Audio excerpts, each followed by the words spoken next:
Shivaya. It's my great pleasure to welcome Swami Sita. She is the senior acharya of the SivanandaYoga Vedanta ashram here in Grass Valley. And Swamiji has been a great supporter of Jyotish and been teaching and holding conferences at the ashram. Namaste, Swamiji. Om Namah Shivaya. So, Swamiji, want to just say that how much appreciative we are that you have been doing the Jyotish conferences. 20 years now that we are doing the Jyotish conferences, and want to know really that how can yoga help a Jyotish aspirant, when a Jyotishi sees his chart or her chart, and how can yoga be the remedy? Thank you, Camilla. So, yoga is a great remedial measure. So first you have to see the karma, the imprint of the karma, and then you know better how to counsel people using yoga techniques and yoga philosophy. So, so to see the weakness of the personality or the ego, or some weakness in the mind by using the charm, and then after that you can tell the people to use yoga techniques, either meditation or pranayama or asana or simple self-awareness or self-inquiry, self-questioning, to look at oneself and to use different techniques in order for your energy to be more balanced. Because yoga is working with the mind. Basically, yoga is working with the mind, and also the mind is connected to consciousness. So the awareness that which yoga promotes help people to see themselves better. So they can see themselves through the counseling of the Jyotishi, but it's better that they see themselves more convincing when they're experiencing themselves, the turning inward, the awareness, the energy, the change within their body, within their mind, when they become more aware of themselves and they are able to slow down.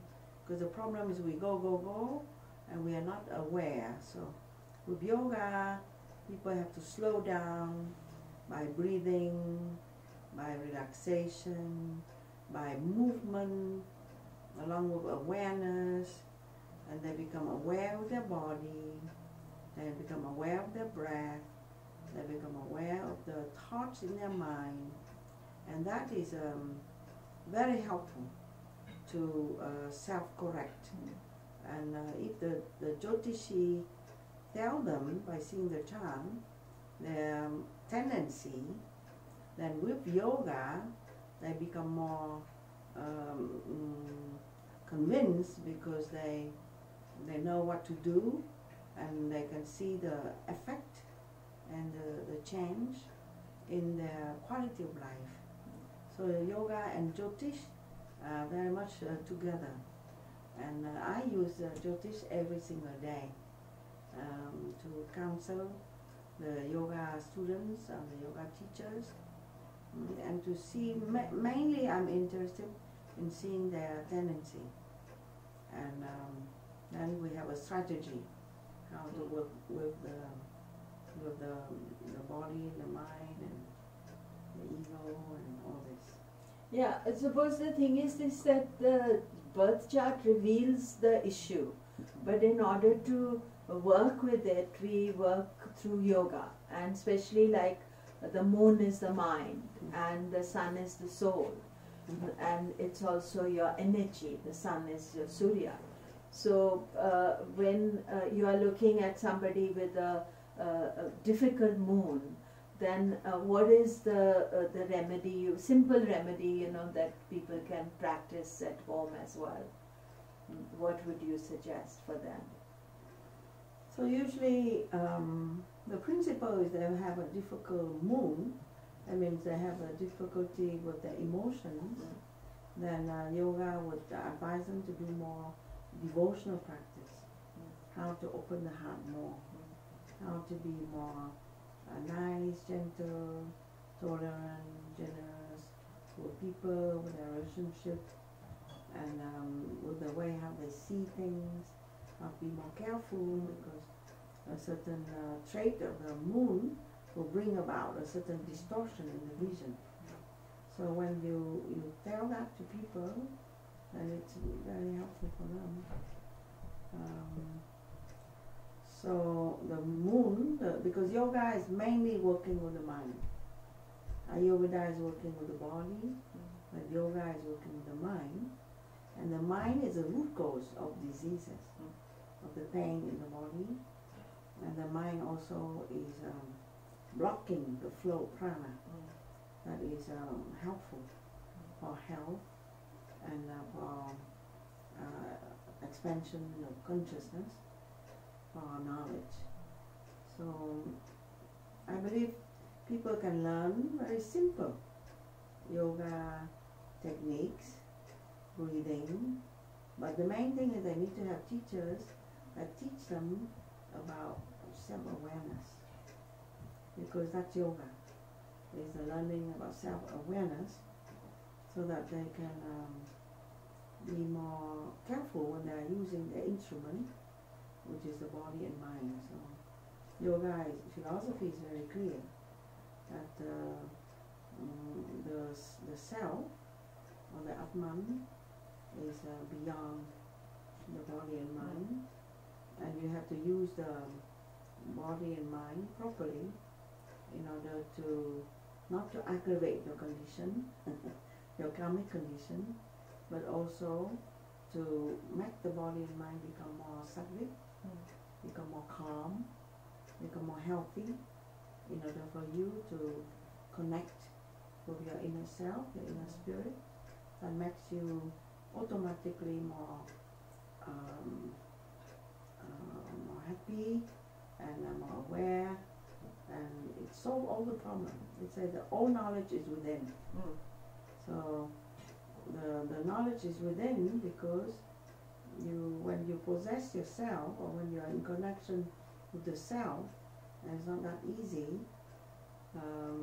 you know, you have self-confidence, and then you know how to face your karma, and then you would not be so stressed out.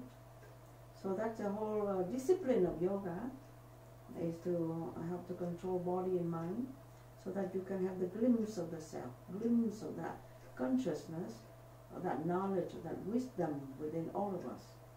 That's how to access that, instead of let our karma, and our tendencies ruling our life. So when you look at the chart and you can see the karma that the birth chart represents, then it is an idea not to get scared by that karma, but to try to actively work with the energy. And people always worry about Saturn and Mars and Rahu, Ketu and difficult planets in the chart. So in your experience, do you feel you have experienced how yoga has helped with that? Very much so, very much so. By telling people the remedial, if you see certain tendency, then you can advise the yoga path. To be more patient, or to be more devotional, or to be more concentrated, to be more do more self-inquiry, or studying more about yourself. So the four parts of yoga. So Raja Yoga, Hatha Yoga, Karma Yoga, Jnana Yoga, Bhakti Yoga, like this. So it's very clear, wonderful tool, because I know yoga. I know the path of yoga, but to match the path of yoga with the people and their karma and their problem, You have to have a tool. Yeah. And that's why I'm so happy when I meet with Jyotish and met Komila and start to study Jyotish. And now for me it's like both. So Jyotish is the tool that Yeah. can give you the idea what the karma is, and then yoga is the path. So for a new aspirant, if they want to do the yoga, then they can get in touch with the Shivananda.org. SivanandaYoga, Yeah, and you know, Swami Shivananda, Swami Sita is the direct disciple of Swami Shivananda through Swami Vishnudevananda. You know, in the teaching there's always the tradition, and so if people are wanting to solve their issues and resolve them through a natural yogic spiritual way, then it is you know, the Shivananda.org. We have a conference here every year in July, and this July 2019 is the conference at the 20 conference. 20th annual. Yeah, 20th annual conference. Yeah, I thought so. And many astrologers come. Yeah, and but we do Swamiji, under her auspices, we do a conference in a more spiritual way. We are not looking at just ways of the technique, but how to use the knowledge in a more spiritual way. So any final word, Swamiji, about prana and how people can increase their energy?